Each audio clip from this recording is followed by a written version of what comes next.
Spice jet ವಿಮಾನದಲ್ಲಿ ಪ್ರಯಾಣಿಕರ ಪರದಾಟ. ದೆಹಲಿ ವಿಮಾನ ನಿಲ್ದಾಣದಲ್ಲಿ ಪ್ರಯಾಣಿಕರು ಪರದಾಡ್ಬಿಟ್ಟಿದ್ದಾರೆ. ಊಟ ತಿಂಡಿ ಇಲ್ಲದೆ ಕನ್ನಡಿಗರ ಪರದಾಟ ಇದು. ಇಡೀ ರಾತ್ರಿ ವಿಮಾನದಲ್ಲೇ ಕುಳಿತಿದ್ದಾರೆ ಪ್ರಯಾಣಿಕರು. ಪೊಲೀಸರಿಗೆ ದೂರು ನೀಡಿದ್ರು ಕೂಡ ಪ್ರಯೋಜನ ಆಗಿಲ್ಲ.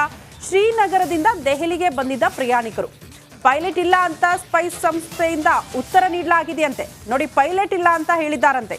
ಪ್ರಯಾಣಿಕರ ಸ್ಥಿತಿ ನೋಡಿ ಓಡಿ ಹೋಗಿದ್ದಾರಂತೆ ಸಿಬ್ಬಂದಿ. ಕೊನೆಗೂ ಬೆಂಗಳೂರಿನತ್ತ ಹೊರಟಿದೆ ಸದ್ಯ ವಿಮಾನ. ಬಟ್ ರಾತ್ರಿ ಇಡೀ ಕೂಡ ಅದೇ ಫ್ಲೈಟ್ ಅಲ್ಲಿ ಕೂತ್ಕೊಳ್ಬೇಕಾದಂತ ಪರಿಸ್ಥಿತಿ. ಯಾಕೆ ಸ್ವಾಮಿ ಫ್ಲೈಟ್ ಟೇಕ್ ಆಫ್ ಆಗ್ತಾ ಇಲ್ಲ, ಯಾಕೆ ನಾವು ಬೆಂಗಳೂರು ತಲುಪೋದಕ್ಕಾಗ್ತಿಲ್ಲ ಅಂತ, ನಾವು ಇಲ್ಲಿಂದ ಹೋಗೋದಕ್ಕಾಗ್ತಾ ಇಲ್ಲ ಅನ್ನುವಂತ ಪ್ರಶ್ನೆಗೆ ಪೈಲಟ್ ಇಲ್ಲ ಅನ್ನುವಂತ ಹಾರಿಕೆಯ ಉತ್ತರ. ಹಿಂಗ್ ಕೂತಿದ್ದಾರೆ ನೋಡಿ, ಫ್ಲೈಟ್ ಒಳಗಡೆ ಇದು ಸ್ಪೈಸ್ ಜೆಟ್ ಫ್ಲೈಟ್ ಒಳಗಡೆ ಡೆಲ್ಲಿನಲ್ಲಿ ಟರ್ಮಿನಲ್ 3 ನಲ್ಲಿ ಜನ ಕುಂತಿರೋದು ನೋಡಿದ್ದೀರಾ. ಕನ್ನಡದಲ್ಲಿ ಹೇಳಿ.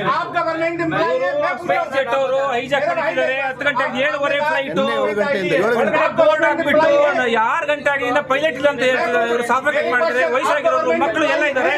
ಮಾತಾಡಿದ್ರೆ ಅವ್ನ ಐಡಿ ಕಾರ್ಡ್ ಕೂಡ ತೋರಿಸ್ತಾ ಇಲ್ಲ. ಇವ್ರಲ್ಲಿ ಏನ್ ನಂಬಿಕೆ ಇಡಬೇಕು ನಾವು? ಪೈಲಟ್ ಇದ್ದಾರೆ ಹೆಂಗ್ ಫ್ಲೈ ಮಾಡ್ತಾರೆ?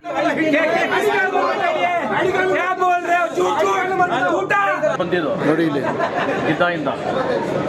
ಯಾವಾಗ ಬಂದಿರೋದು ನೀವು? 4ನೇ ತಾರೀಕು 2 ಗಂಟೆಗೆ 2 ಗಂಟೆಗೆ ಬಂದಿರೋದು. ಇವತ್ತು ಇಮಿಗ್ರೇಷನ್ ಆಗಿರೋದು ನೋಡಿ, 4ನೇ ತಾರೀಕು 2 ಗಂಟೆಗೆ ಇಮಿಗ್ರೇಷನ್ ಆಗಿರೋದು ಡೆಲ್ಲಿನಲ್ಲಿ. ಇವತ್ತು 6ನೇ ತಾರೀಕು ಬೆಳಗ್ಗೆ ಹೋಗ್ತಿದೆ. 2.5 ದಿನ ಆಗಿದೆ ನೋಡಿ. ಮನುಷ್ಯರು ಮೊಬೈಲ್ ಹೊಡೆದಾಗಿ ಊಟ ಇಲ್ಲ, ನಿದ್ದೆ ಇಲ್ಲ. ಇದೇ ಏರ್ಪೋರ್ಟ್ ಒಳಗಡೆ ಕೂಡ ಹಾಕೊಂಡು ಏರ್ಪೋರ್ಟ್ ನೋಡಿ, ಇದು ಕನ್ನಡಿಗರ ಮಾತು. ಪಾಪ ಆ ಫ್ಲೈಟ್ ಅಲ್ಲೇ ಕೂತ್ಕೊಂಡು ರಾತ್ರಿ ಇಡೀ ಕಳೆದಂತಹ ಪರಿಸ್ಥಿತಿ. ಅವ್ರು ಹೇಳ್ತಾ ಇರೋದು 7:15ಗೆ ಫ್ಲೈಟ್ ಟೇಕ್ ಆಫ್ ಆಗ್ಬೇಕಾಗಿತ್ತು. ಬಟ್ ರಾತ್ರಿ ಎಲ್ಲ ನಾವು ಫ್ಲೈಟ್ ಅಲ್ಲೇ ಕೂತ್ಕೊಂಡಿದ್ವಿ, ಊಟ ಇಲ್ಲ, ತಿಂಡಿ ಇಲ್ಲ, ಏನೂ ಕೂಡ ಸಿಕ್ಕಿಲ್ಲ. ಸಿಬ್ಬಂದಿಯನ್ನ ಕೇಳಿದ್ರೆ ಯಾಕೆ ಸ್ವಾಮಿ ಫ್ಲೈಟ್ ಟೇಕ್ ಆಫ್ ಆಗ್ತಿಲ್ಲ, ಯಾಕೆ ಹೊರಡಕ್ಕಾಗ್ತಾ ಇಲ್ಲ ಅಂತ ಕೇಳಿದ್ರೆ ಹಾರಿಕೆ ಉತ್ತರ ಪೈಲಟ್ ಇಲ್ಲ, ವೇಟ್ ಮಾಡಿ ಅಂತ. ನಂತರ ಸಿಬ್ಬಂದಿ ಏನಾದ್ರೂ ಇವ್ರ ಕೈಗೆ ಸಿಕ್ಕಿದಾರ? ಇಲ್ಲ. ಬಟ್ ಸದ್ಯ ಈ ಫ್ಲೈಟ್ ಬೆಂಗಳೂರಿನತ್ತ ಮುಖ ಮಾಡಿದೆ.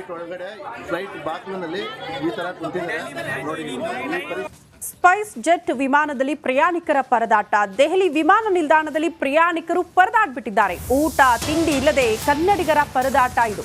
ಇಡೀ ರಾತ್ರಿ ವಿಮಾನದಲ್ಲೇ ಕುಳಿತಿದ್ದಾರೆ ಪ್ರಯಾಣಿಕರು. ಪೊಲೀಸರಿಗೆ ದೂರು ನೀಡಿದ್ರು ಕೂಡ ಪ್ರಯೋಜನ ಆಗಿಲ್ಲ. ಶ್ರೀನಗರದಿಂದ ದೆಹಲಿಗೆ ಬಂದಿದ್ದ ಪ್ರಯಾಣಿಕರು ಪೈಲಟ್ ಇಲ್ಲ ಅಂತ ಸ್ಪೈಸ್ ಸಂಸ್ಥೆಯಿಂದ ಉತ್ತರ ನೀಡಲಾಗಿದೆಯಂತೆ. ನೋಡಿ, ಪೈಲಟ್ ಇಲ್ಲ ಅಂತ ಹೇಳಿದ್ದಾರಂತೆ. ಪ್ರಯಾಣಿಕರ ಸ್ಥಿತಿ ನೋಡಿ ಓಡಿ ಹೋಗಿದ್ದಾರಂತೆ ಸಿಬ್ಬಂದಿ.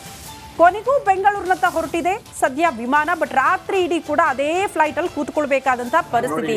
ಯಾಕೆ ಸ್ವಾಮಿ ಫ್ಲೈಟ್ ಟೇಕ್ ಆಫ್ ಆಗ್ತಾ ಇಲ್ಲ, ಯಾಕೆ ನಾವು ಬೆಂಗಳೂರು ತಲುಪೋದಕ್ಕಾಗ್ತಿಲ್ಲ ಅಂತ, ನಾವು ಇಲ್ಲಿಂದ ಹೋಗೋದಕ್ಕಾಗ್ತಾ ಇಲ್ಲ ಅನ್ನುವಂತ ಪ್ರಶ್ನೆಗೆ ಪೈಲಟ್ ಇಲ್ಲ ಅನ್ನುವಂತ ಹಾರಿಕೆಯ ಉತ್ತರ.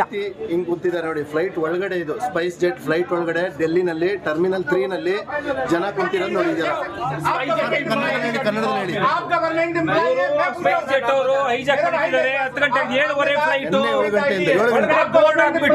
ಯಾರು ಗಂಟೆ ಆಗಿಂದ ಪೈಲಟ್ ಇಲ್ಲ ಅಂತ ಹೇಳ್ತಿದ್ದಾರೆ. ಇವರು ಸಾಫ್ಟ್ವೇರ್ ಮಾಡ್ತಾರೆ, ವಯಸ್ಸಾಗಿರೋರು ಮಕ್ಕಳು ಎಲ್ಲ ಇದ್ದಾರೆ.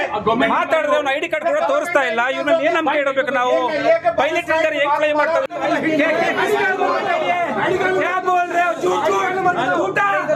ನೋಡಿ ಇಲ್ಲಿ ಯಾವಾಗ ಬಂದಿರೋದು ನೀವು? 4ನೇ ತಾರೀಕು 2 ಗಂಟೆಗೆ 2 ಗಂಟೆಗೆ ಬಂದಿರೋದು. ಇವತ್ತು ಇಮಿಗ್ರೇಷನ್ ಆಗಿರೋದು ನೋಡಿ, 4ನೇ ತಾರೀಕು 2 ಗಂಟೆಗೆ ಇಮಿಗ್ರೇಷನ್ ಆಗಿರೋದು ಡೆಲ್ಲಿನಲ್ಲಿ. ಇವತ್ತು 6ನೇ ತಾರೀಕು ಬೆಳಗ್ಗೆ ಹೋಗ್ತಿದೆ. 2.5 ದಿನ ಆಗಿದೆ ನೋಡಿ. ಮನುಷ್ಯರು ಮೊಬೈಲ್ ಹೊಡೆದಾಗಿ ಊಟ ಇಲ್ಲ, ನಿದ್ದೆ ಇಲ್ಲ. ಇದೇ ಏರ್ಪೋರ್ಟ್ ಒಳಗಡೆ ಕೂಡ ಹಾಕೊಂಡು ಏರ್ಪೋರ್ಟ್ ನೋಡಿ, ಇದು ಕನ್ನಡಿಗರ ಮಾತು. ಪಾಪ ಆ ಫ್ಲೈಟ್ ಅಲ್ಲೇ ಕೂತ್ಕೊಂಡು ರಾತ್ರಿ ಇಡೀ ಕಳೆದಂತಹ ಪರಿಸ್ಥಿತಿ. ಅವ್ರು ಹೇಳ್ತಾ ಇರೋದು 7:15ಗೆ ಫ್ಲೈಟ್ ಟೇಕ್ ಆಫ್ ಆಗ್ಬೇಕಾಗಿತ್ತು. ಬಟ್ ರಾತ್ರಿ ಎಲ್ಲ ನಾವು ಫ್ಲೈಟ್ ಅಲ್ಲೇ ಕೂತ್ಕೊಂಡಿದ್ವಿ, ಊಟ ಇಲ್ಲ, ತಿಂಡಿ ಇಲ್ಲ, ಏನೂ ಕೂಡ ಸಿಕ್ಕಿಲ್ಲ. ಸಿಬ್ಬಂದಿಯನ್ನ ಕೇಳಿದ್ರೆ ಯಾಕೆ ಸ್ವಾಮಿ ಫ್ಲೈಟ್ ಟೇಕ್ ಆಫ್ ಆಗ್ತಿಲ್ಲ, ಯಾಕೆ ಹೊರಡಕ್ಕಾಗ್ತಾ ಇಲ್ಲ ಅಂತ ಕೇಳಿದ್ರೆ ಹಾರಿಕೆ ಉತ್ತರ ಪೈಲಟ್ ಇಲ್ಲ, ವೇಟ್ ಮಾಡಿ ಅಂತ. ನಂತರ ಸಿಬ್ಬಂದಿ ಏನಾದ್ರೂ ಇವ್ರ ಕೈಗೆ ಸಿಕ್ಕಿದಾರ? ಇಲ್ಲ. ಬಟ್ ಸದ್ಯ ಈ ಫ್ಲೈಟ್ ಬೆಂಗಳೂರಿನತ್ತ ಮುಖ ಮಾಡಿದೆ. ಫ್ಲೈಟ್ ಬಾಕ್ಲಿನಲ್ಲಿ ಈ ತರ ಕುಂತಿದ್ದಾರೆ ನೋಡಿ.